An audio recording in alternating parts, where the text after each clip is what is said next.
The United States Congressional Budget Office, CBO, has predicted that the U.S. government's annual deficits will nearly double over the next decade.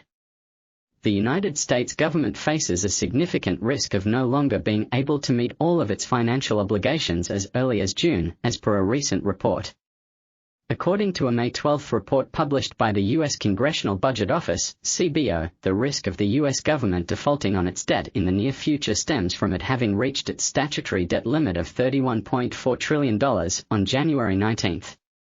The CBO predicts that if the debt limit remains unchanged, there is a risk that the U.S. government will be unable to meet its financial obligations as early as June. It noted, CBO projects that if the debt limit remains unchanged, there is a significant risk that at some point in the first 2 weeks of June, the government will no longer be able to pay all of its obligations. The CBO currently predicts a federal budget deficit of $1.5 trillion in 2023, which is $0.1 trillion more than it estimated in February. It was emphasized that the outcome of the ongoing Supreme Court case regarding the cancellation of outstanding student loan debt could have a significant influence on the total revenue for 2023. A shortfall in tax receipts recorded through April has the potential to also lead to a larger deficit than initially predicted, the report noted.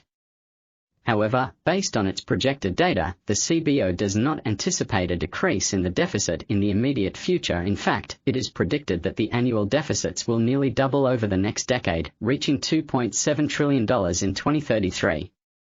CBO predicts that debt held by the public will also increase over the next 10 years.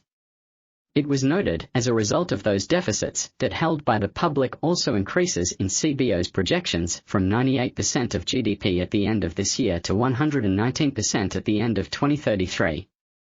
Magazine, Alameda's $38 billion IRS bill, Do Kwon kicked in the assets, Milady frenzy, Asia Express.